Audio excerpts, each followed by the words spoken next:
ایک روز آرام کرنے کے بعد دوسرے روز منگولوں کے سپہ سالار چارمغان نے جنگ کی ابتدا کرنے کے لیے اپنے لشکر کی صفیں درست کرنا شروع کی تھیں۔ چارمغان نے جنگ کے لیے اپنے لشکر کو 3 حصوں میں تقسیم کیا۔ وسطی حصہ چارمغان نے اپنے پاس رکھا۔ لشکر کا بایاں پہلو منگول سردار کراچا کی سرکردگی میں دیا گیا، جبکہ لشکر کے دائیں حصے پر دوسرے منگول سردار آک ملک کو کماندار مقرر کیا گیا تھا۔ دوسری طرف سلطان جلال الدین نے بھی اپنے لشکر کو 3 حصوں میں تقسیم کیا تھا۔ کلب لشکر سلطان نے اپنی کمانداری میں رہنے دیا۔ لشکر کا دایاں پہلو اور خان اور بایاں پہلو پاسبانوں کے سپہ سالار کی کمانداری میں کر دیا گیا تھا۔ اس کے بعد جنگ کی ابتدا ہوئی۔ جنگ کی ابتدا منگولوں کی طرف سے ہوئی۔ منگول سپہ سالار چارمغان سارے ضابطہ اخلاق کو ایک طرف رکھتے ہوئے اپنے کردار کی پوری خونخواری میں ڈوب کر سلطان جلال الدین کے لشکر پر حملہ آور ہوا تھا۔ سلطان تھوڑی دیر تک اپنے آپ کو دفاع میں محدود رکھ کر منگولوں کی طاقت کا اندازہ لگاتا رہا کہ منگول سلطان کے لشکر کی تعداد سے زیادہ تھے، لہٰذا ان کی طاقت اور قوت کا اندازہ کرنے کے بعد ہی سلطان دفاع سے نکل کر جارحیت پر اترنا چاہتا تھا۔ تھوڑی دیر کی جنگ کے بعد سلطان نے اندازہ لگا لیا کہ ساری طاقت اور قوت کو جنگ کی بھٹی میں دھکیل دینے کے باوجود بھی چارمغان اپنے لیے فوائد حاصل نہیں کر سکا، اور یہ کہ وہ سلطان کے لشکر کو پسپا ہونے پر مجبور نہ کر سکا۔ تب سلطان دفاع سے نکل کر جارحیت پر اتر آیا۔ اس جارحیت کی ابتدا بھی سلطان نے خود ہی کی تھی۔ سلطان کی طرف دیکھتے ہوئے بائیں طرف سے پاسبانوں کا سپہ سالار بھی منگول سردار آک ملک کے لشکر پر ٹوٹ پڑا تھا، جبکہ تیسری سمت سے اور خان اپنے حصے کے لشکر کے ساتھ منگولوں کے لشکر کے بائیں پہلو پر حملہ آور ہوا، اور اس پہلو کی کمانداری اور خان کا بدترین دشمن کراچا کر رہا تھا، اور خان کراچا کے حصے کے لشکر پر ایک طوفان کی طرح ٹوٹ پڑا تھا۔ تھوڑی دیر تک گھمسان کا رن پڑا۔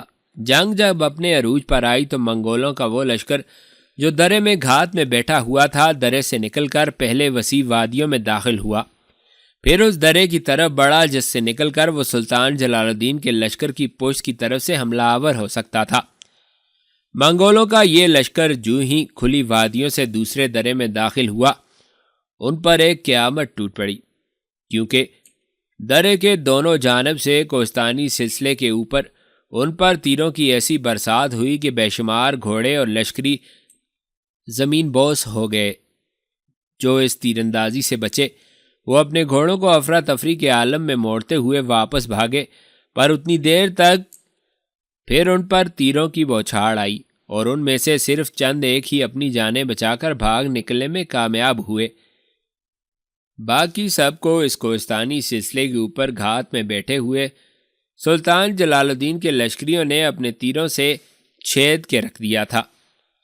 چارمغان یہ امید لگائے بیٹھا تھا کہ جب جنگ اپنے عروج پر آئے گی تو ان کا گھات میں بیٹھا ہوا لشکر اپنی گھات سے نکل کر سلطان جلال الدین کے لشکر پر پشت کی جانب سے حملہ آور ہوگا، اور اس طرح آگے پیچھے دو طرفہ حملے سے سلطان کو شکست دینا منگولوں کے لیے آسان ہو جائے گا۔ پر کافی دیر تک جب منگولوں کا لشکر گھات سے نکل کر سلطان کی پشت کی طرف سے حملہ آور نہ ہوا، تب چارمغان بڑا متفکر ہوا۔ اس لمحے تک جنگ کی بھٹی پوری طرح بھڑک کر چاروں طرف پھیل چکی تھی۔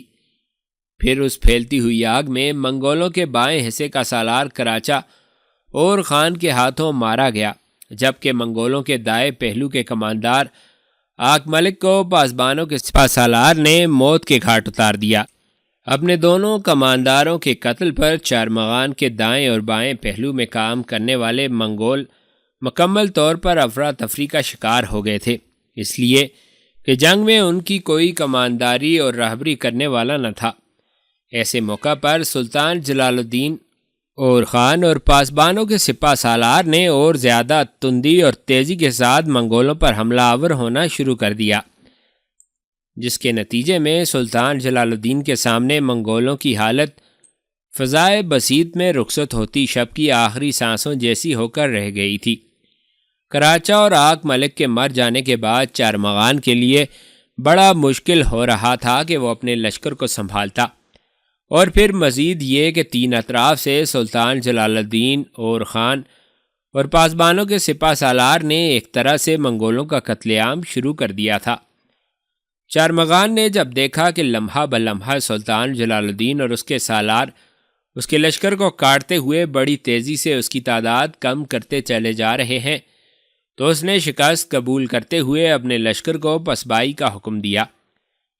یہ حکم ملتے ہی منگول اپنے سپہ سالار چارمغان کی سرکردگی میں اپنی جان بچانے کی خاطر میدان جنگ سے نکل بھاگے۔ سلطان جلال الدین اور خان اور پاسبانوں کے سپہ سالار نے کچھ دور تک ان کا تعاقب کر کے ان کی تعداد کو مزید کم کیا۔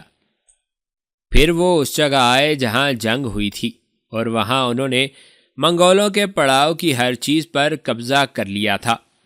یہ منگول سالار چارمغان کی سلطان جلال الدین کے ہاتھوں بدترین شکست تھی۔ چارمغان اپنے بچے کچے لشکر کے ساتھ سمرقند کی طرف بھاگ گیا تھا، جہاں چنگیز خان کا بیٹا چغتائی ایک بہت بڑے لشکر کے ساتھ پڑاؤ کیے ہوئے تھا۔ دوسری طرف منگولوں کو بدترین شکست دینے کے بعد سلطان اپنی دوسری مہموں کی طرف متوجہ ہوا۔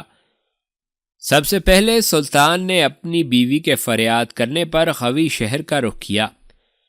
خوی شہر میں جو عناصر شہروں کی لوٹ مار اور رازدانی کا کام کرنے والے تھے، انہیں سلطان نے اچانک جا لیا اور ان کا ایسا قتل عام کیا کہ پھر ان علاقوں میں نہ کسی کو بغاوت کرنے کی جرت ہوئی، نہ ہی رازدانی کی جسارت ہو سکی۔ خوی اور اس کے گردنواح میں عناصر کا خاتمہ کرنے کے بعد سلطان جلال الدین اسماعیلیوں کے امام جلال الدین کے خلاف حرکت میں آیا اور اس پر حملہ آور ہوا۔ اسماعیلیوں کا پیشوا اور امام جلال الدین جانتا تھا کہ سلطان جلال الدین کا مقابلہ کرنا اس کے بس کا روگ نہیں۔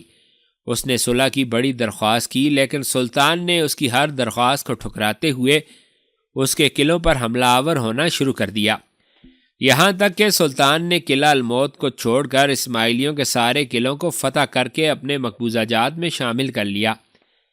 سلطان کی ان فتوحات کا اسماعیلیوں کے امام جلال الدین پر ایسا منفی اثر ہوا کہ وہ بیچارہ مر گیا، اور اس کی جگہ اسماعیلیوں نے جلال الدین کے نابالغ بیٹے علاء الدین کو اپنا امام مان لیا۔ سلطان جلال الدین نے چونکہ اسماعیلیوں سے قلعہ الموت کے علاوہ سارے قلعے اور آماجگاہیں چھین کر ان پر قبضہ کر لیا تھا، لہٰذا ان کے قلعہ الموت کے اطراف میں جو علاقہ تھا اس کا حاکم سلطان جلال الدین نے اپنے سردار اور خان نیشا پوری کو مقرر کیا، اور خان نیشا پوری وقفے وقفے سے قلعہ الموت کے اسماعیلیوں پر حملہ آور ہوتا اور انہیں اپنے سامنے خوب دبا کے رکھنے لگا تھا۔ اسی دوران سلطان جلال الدین کو یہ خبر ملی کہ اس کا چھوٹا بھائی غیاث الدین ایک بہت بڑے لشکر کے ساتھ ادھر ادھر بھاگا اور مارا پھر رہا ہے۔ سلطان جلال الدین نے اپنے کچھ قاصد اپنے بھائی غیاث الدین کی طرف بھجوائے اور دعوت دی کہ وہ سلطان کے ساتھ آن ملے، تاکہ اپنی قوت کو متحد کر کے منگولوں کے خلاف قدم اٹھایا جائے اور اپنی مملکت کی عزت اور وقار کو بحال کیا جائے۔ غیاث الدین چونکہ کوئی اتنا دلیر، شجاع، فہیم اور دانشمند انسان نہ تھا، اور ویسے بھی منگولوں کے ڈر اور خوف سے ادھر ادھر بھاگا اور مارا پھر رہا تھا، لہٰذا اپنے بھائی جلال الدین کی اس دعوت کو اس نے بخوشی قبول کر لیا اور اپنے لشکر کے ساتھ وہ جلال الدین کے ساتھ آن ملا تھا۔ سمرقند کے نواح میں خیموں کے شہر کے اندر چنگیز خان کا بیٹا اپنے محل نما خیمے کے اندر بیٹھا ہوا تھا، جبکہ ایک مجرم کی حیثیت سے اس کا سپہ سالار چارمغان اس کے سامنے کھڑا تھا۔ تھوڑی دیر تک چغتائی بڑے غور سے اور کھا جانے والی نگاہوں سے چارمغان کی طرف دیکھتا رہا، پھر اس نے اپنے پہلو میں بیٹھے امیر الامراء کرچار برلاس کی طرف لمحہ بھر کے لیے دیکھا۔ اس کے بعد وہ اپنے جرنیل چارمغان کو مخاطب کرتے ہوئے پوچھنے لگا، میں کیا جانوں کہ تمہاری شکست کی وجہ کیا ہے؟ کیا مسلمانوں کے سلطان جلال الدین کے پاس تمہاری نسبت زیادہ بڑا لشکر تھا؟ اس پر چارمغان بولا، نہیں، سلطان جلال الدین کے لشکر کی تعداد یقیناً میرے لشکر سے کم تھی، اس پر چغتائی نے پھر کڑکتی ہوئی آواز میں پوچھا، اگر جلال الدین کے لشکر کی تعداد تمہارے لشکر کی نسبت کم تھی تو پھر جلال الدین تمہیں شکست دینے میں کیسے کامیاب ہو گیا؟ اس پر چارمغان بولا، خان، میں جھوٹ نہیں بولوں گا، جو کچھ میں نے دیکھا وہی بیان کروں گا۔ خان، اس سے پہلے بہت سے شہروں کے اندر اور باہر جنگی میدانوں میں ہم نے مسلمانوں سے بدترین سلوک کیا، انہیں ذلت آمیز شکست دی، لیکن اس سلطان جلال الدین کا انداز اور طریقہ کچھ انوکھا اور نرالا ہے۔ اس کے اندر بلا کا اعتماد ہے، یوں لگتا ہے اس نے خود اپنی ذات اپنے ماتحت کام کرنے والے لشکریوں میں انسانی تمدن کی نئی روشنی بھر دی ہو، اس لیے کہ اس کے ماتحت کام کرنے والے کچھ اس طرح ہمارے خلاف حرکت میں آتے ہیں جیسے ان کی رگ و پہ میں ایک انوکھا تجسس بھر کے رکھ دیا ہو۔ خان، گزشتہ جنگ میں سلطان جلال الدین اور اس کے دونوں سالاروں اور خان اور پاسبانوں کے سپہ سالار کی سرکردگی میں کام کرنے والے مسلمان یوں ہم پر دیدہ دلیری سے حملے کر رہے تھے جیسے کوئی بھوکا اور شکار کا متلاشی درندہ دھاڑتا ہوا حملہ آور ہوتا ہو۔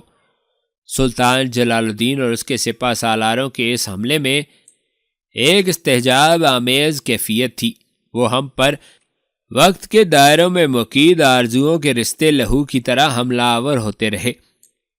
اس موقع پر میری مزید بدبختی یہ نمودار ہوئی کہ سلطان جلال الدین کے سالار اور خان نے ہمارے سردار کراچا کو جنگ میں قتل کر دیا، جبکہ پاسبانوں کے سپہ سالار نے آک ملک کو موت کے گھاٹ اتارا۔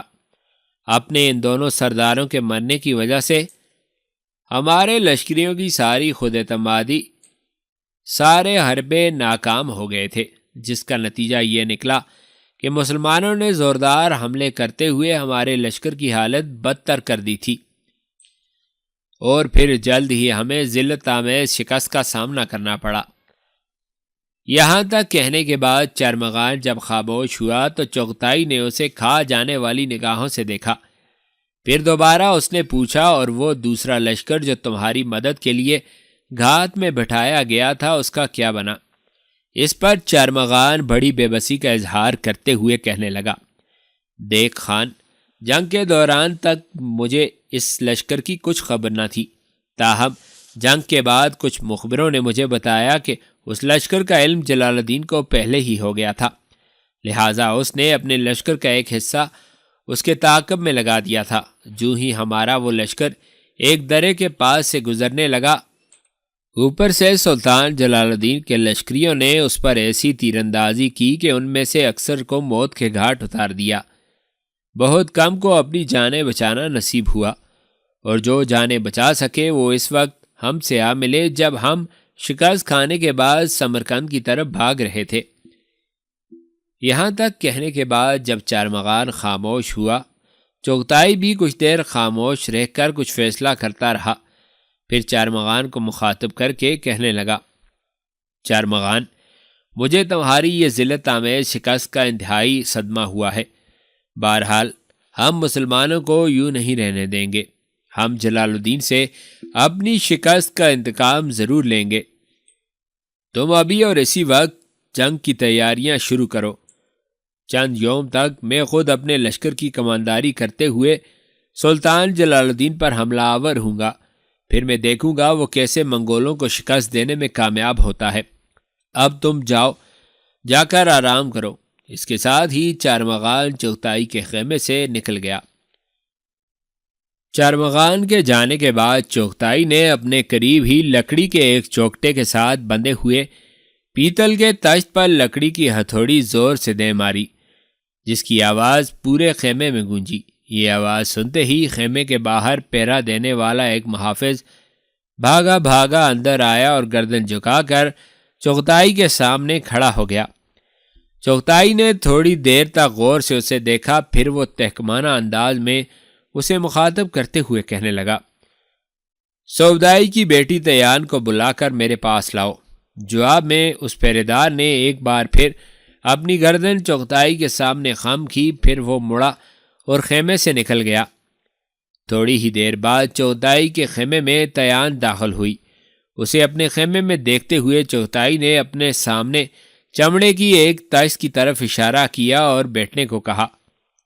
خیمے میں تھوڑی دیر تک خاموشی رہی۔ اس کے بعد چغتائی نے تیان کو مخاطب کرتے ہوئے کہا، دیکھ سوبدائی کی بیٹی، تو جانتی ہے چند ہفتے پہلے میں نے اپنے قاصد تمہارے باپ سودائی کے پاس کراکرم بھیجے تھے۔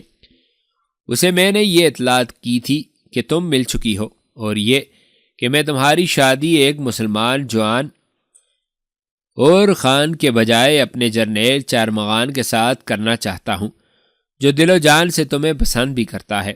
دیکھ سودائی کی بیٹی، وہ قاصد جو میں نے تیرے باپ کے پاس بھجوائے تھے وہ لوٹ آئے ہیں، اور تمہارے باپ نے اس بات کی منظوری دے دی ہے کہ تمہاری شادی چارمغان کے ساتھ کر دی جائے۔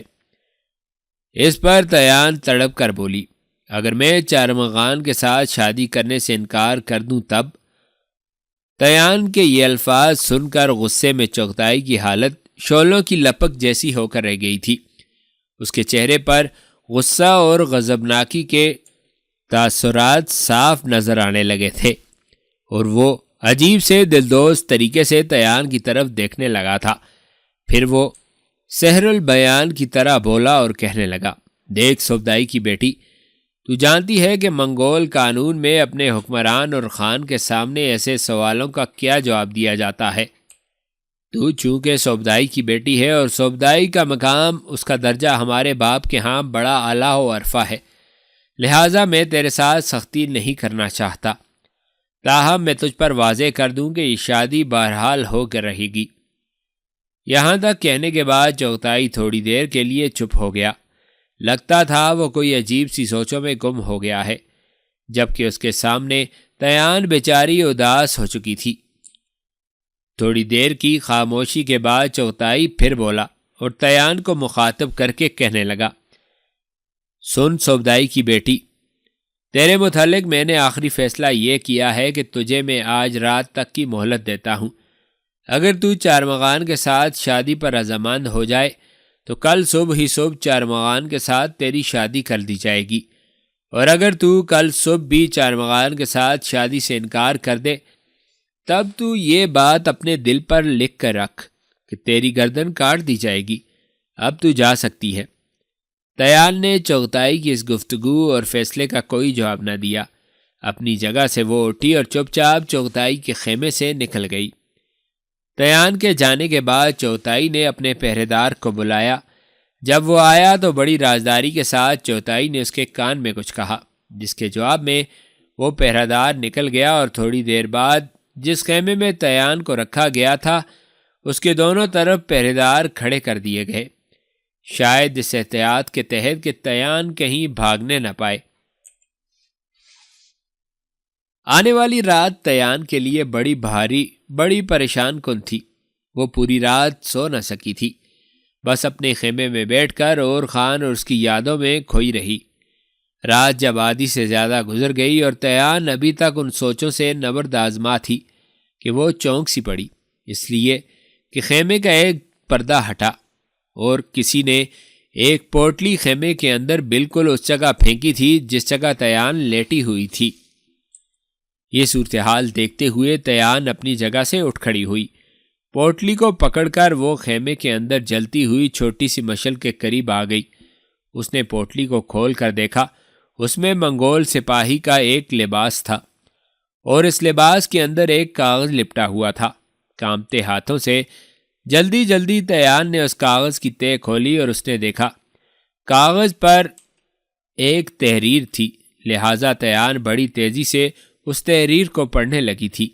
لکھا تھا، سن تیان، جہاں تو اس وقت ہے اسے اجنبی ملک، غیر سرزمین نہ خیال کرنا۔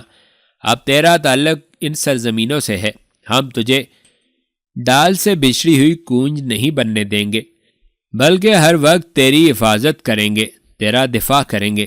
سن تیان، شاید میرے متعلق تو کسی تجسس میں مبتلا ہوگی کہ میں کون ہوں جو تم سے یوں مخاطب ہوں۔ سن، کچھ کہنے سے پہلے میں تجھ سے اپنا تعارف کراتا ہوں۔ میں کلمہ طیب پڑھنے والا ایک انسان ہوں، اس رسول عربی پر ایمان رکھتا ہوں جس نے انسانیت کی تاریکیوں میں ڈوبی روایات کو بدلا اس خدا پر یقین رکھتا ہوں جو کاروان سے بچھڑے نگر نگر دھکے کھاتے طیور کی رہنمائی کرتا ہے، جو انسان کو طاقت عطا کرتا ہے، جو چاند کو گھٹاتا بڑھاتا ہے، جو زمین کو کھڑا رکھتا ہے، جس نے آسمان کو ستاروں سے مزین کیا، وہی خدا جو ہوا کو ایسی تیزی بخشتا ہے کہ وہ بادلوں کو اپنے آگے آگے ہانک لے جاتی ہے، وہی خدا جس نے اپنی کاریگری سے روشنی سے تاریکی کو جدا کر رکھا ہے۔ دیان، میرے خیال میں تمہارے لیے اتنا ہی تعارف کافی ہے کہ ایک مسلمان کا دوسرے مسلمان کے ساتھ سب سے بڑا رشتہ آپس میں ہم مذہب ہونا ہے۔ دیکھ دیان، رات آدھی کے قریب جا چکی ہے، تو ایسا کر، یہ جو پوٹلی تیرے خیمے میں پھینکی گئی ہے، اس کے اندر جو منگول سپاہیوں جیسا لباس ہے، اسے پہن لے۔ اس لباس کو پہننے کے بعد تو اپنے خیمے سے نکل۔ تیرے خیمے کے دونوں جانب جو پہرے دار ہیں وہ تجھے کچھ نہیں کہیں گے، تیرا ساتھ دیں گے۔ تو جانتی ہے کہ سمرقند کے اس نوائی حصے میں چوتھائی کے پڑاؤ کے اندر منگول سپاہی ادھر ادھر گھوم پھر کر پہرا دیتے رہتے ہیں۔ تو بھی ان سپاہیوں کے بیچ و بیچ ہوتی ہوئی اس پڑاؤ کے دائیں طرف نکل جا۔ پڑاؤ کی آخری حدود کے قریب جا کر کسی دیکھنے والے کے شک و شبہ سے بچنے کے لیے تو زمین پر لیٹ جانا اور لیٹے ہی لیٹے آگے بڑھنا۔ تھوڑا سا آگے جا کر ایک نشیب آئے گا، اس میں داخل ہونے کے بعد تو بائیں طرف بھاگ کھڑی ہونا۔ وہ نشیب تمہیں ایک گھاٹی میں لے جائے گا، اس گھاٹی کے اندر ایک گھڑ سوار تمہارا منتظر ہوگا، بس وہی گھڑ سوار تمہیں محفوظ جگہ پہنچا دے گا۔ اب تم وقت ضائع نہ کرو، جس طرح میں نے کہا ہے اسی طرح کرو۔ اور سنو، تمہاری تسکین، تمہاری تسلی کے لیے میں یہ کہہ دوں کہ تم چارمغان کے لیے نہیں بلکہ اور خان کے لیے پیدا ہوئی ہو۔ تحریر یہاں ختم ہو گئی تھی۔ خط پڑھنے کے بعد تیان تھوڑی دیر تک سوچوں میں کھوئی رہی۔ ایک بار پھر اس نے خط کی تحریر کو پڑھا، پھر اس نے خط طے کر کے اپنے لباس میں محفوظ کر لیا۔ مزید کچھ سوچنے کے بجائے اس نے پوٹلی کے اندر سے لباس نکالا اور اپنے پہلے لباس پر وہ منگول سپاہی جیسا لباس پہننے لگی۔ لباس پہننے کے بعد اس نے خیمے کا پردہ تھوڑا ہٹا کر باہر دیکھا۔ خیمے سے باہر پہرے دار مستعد کھڑا پہرا دے رہا تھا۔ یہ صورتحال دیکھتے ہوئے دیان بیچاری سوچوں میں کھو گئی تھی۔ باہر نکلتے ہوئے ہچکچا رہی تھی، تاہم بڑے ضبط بڑی ہمت سے کام لیتے ہوئے اس نے پردہ ہٹایا اور خیمے سے نکلی۔ دیان کو خیمے سے نکلتے دیکھ کر اس پہرے دار نے کسی قسم کا کوئی اعتراض نہ کیا تھا۔ اس پر دیان کو کچھ حوصلہ ہوا، لہٰذا وہ خیموں کے اندر دائیں طرف چل دی۔ تھوڑا سا آگے جا کر وہ چونک سی پڑی۔ اس نے دیکھا اس کے خیمے کے دونوں طرف پہرا دینے والے بھی اس کے پیچھے پیچھے اس کے بالکل قریب آ گئے تھے، یہاں تک کہ ایک پہرے دار دائیں اور دوسرا بائیں طرف چلنے لگا تھا، تاہم دونوں خاموش تھے، اور ان کی اس خاموشی سے فائدہ اٹھاتے ہوئے دیان بڑی تیزی سے پڑاؤ کے داہنی حصے کی جانب بڑھنے لگی تھی۔ راستے میں ایک بار لشکر کی حفاظت پر مامور سپاہیوں نے انہیں روک کر ان سے کچھ پوچھنا بھی چاہا، لیکن دیان کے ساتھ جو دونوں پہرے دار تھے انہوں نے شاید پہرا دینے والوں کے ساتھ گفتگو کر کے مطمئن کر دیا تھا۔ اس طرح ان دونوں پہرے داروں کے ساتھ دیان چوتھائی کے پڑاؤ کی آخری حدود تک پہنچ گئی تھی۔ اچانک ایک پہرے دار بولا اور دیان کو مخاطب کر کے کہنے لگا، دیان، ہماری بہن، اب تو یہاں زمین پر لیٹ جا اور نیچے نشیب کی طرف اترتی چلی جا۔ دیان نے جواب میں کچھ نہ کہا، بس وہ فوراً زمین پر لیٹ گئی اور چونکہ سامنے نشیب تھی اس میں اترنے لگی۔ اس نے دیکھا اس کے پیچھے پیچھے وہ دونوں پہرے دار بھی زمین پر لیٹ کر نشیب میں اترتے چلے آ رہے تھے۔ نشیب میں کافی نیچے جانے کے بعد وہ دونوں پہرے دار اٹھ کھڑے ہوئے، پھر انہوں نے دیان کو بھی اٹھنے کو کہا۔ دیان جب اٹھی تو ایک پہرے دار پھر بولا، دیان، ہماری بہن، ہمارے پیچھے آؤ، جس قدر تیزی سے تم بھاگ سکتی ہو بھاگو، تاکہ منگولوں کی گرفت سے جتنی جلدی ممکن ہو دور نکلا جا سکے۔ اس کے ساتھ نشیب میں دونوں پہرے دار بائیں ہاتھ کی سمت بھاگ کھڑے ہوئے تھے۔ دیان بھی ان کے پیچھے پیچھے بھاگتے ہوئے ان کا ساتھ دینے لگی۔ نشیب میں تھوڑا سا آگے بھاگنے کے بعد دونوں پہرے دار رک گئے۔ تیان نے دیکھا کہ سامنے نشیب کے اندر ایک گھڑ سوار کھڑا تھا۔ شاید وہ تیان ہی کا منتظر تھا۔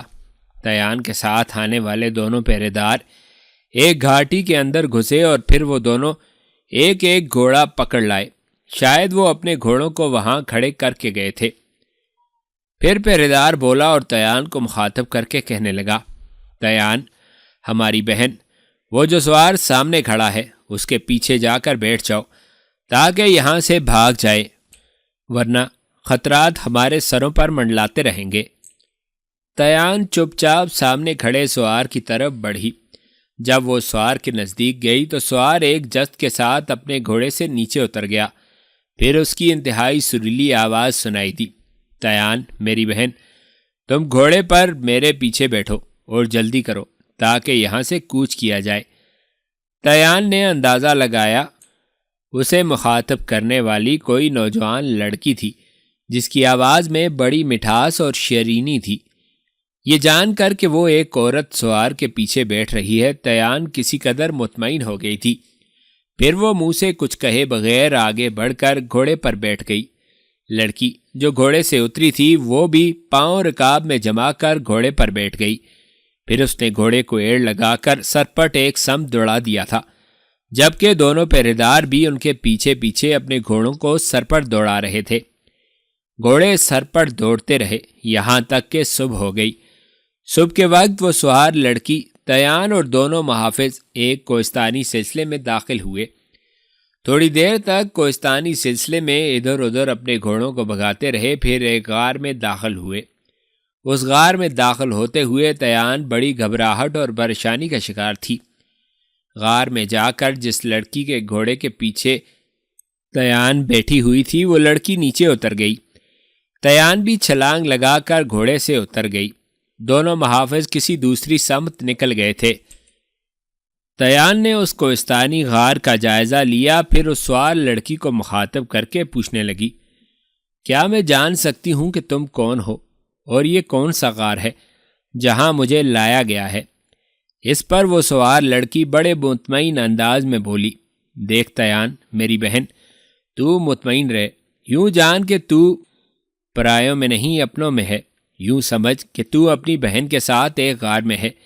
اس پر تیان بولی اور کہنے لگی، اگر تم بہن ہونے کا دعویٰ کرتی ہو تو پھر تم نے مجھے ابھی تک اپنا چہرہ کیوں نہیں دکھایا؟ اس پر اس لڑکی نے اپنے چہرے سے نقاب ہٹا دیا۔ تیان تھوڑی دیر تک عجیب سے انداز میں اس لڑکی کو دیکھتی رہی، پھر وہ بڑی پریشانی کے عالم میں اسے مخاطب کر کے پوچھنے لگی، خدا جھوٹ نہ بلوائے، میں نے تمہیں کہیں دیکھا ہے، تمہارا چہرہ یقیناً میرے لیے شناسا ہے، مگر افسوس میں تمہیں پہچان نہیں پائی، یاد نہیں آ رہا کہ تمہیں کہاں دیکھا ہے۔ اس پر وہ لڑکی بولی اور کہنے لگی، ہاں، میں اس بات کو تسلیم کرتی ہوں کہ تم نے مجھے پہلے ضرور دیکھا ہوگا، لیکن ابھی اس معاملے کو راز ہی رہنے دو اور نہ ہی اس غار سے متعلق تفصیل جاننے کی کوشش کرنا جس میں اس وقت تم ہو۔ بس یوں جانو کہ ہم تمہارے مخلص، تمہارے چاہنے والے ہیں، اور عنقریب ہم تمہیں اپنے بھائی اور خان کے پاس پہنچا کر اپنے فرض سے سبکدوش ہو جائیں گے۔ اب تم میرے ساتھ آؤ تاکہ میں تمہارے کھانے اور آرام کا بندوبست کروں۔ تیان اس لڑکی کی باتوں سے مطمئن ہو گئی تھی۔ پھر وہ چپ چاپ اس لڑکی کے ساتھ غار کے دوسرے حصے کی طرف چل دی جہاں بہت سی عورتیں کاموں میں مصروف تھیں۔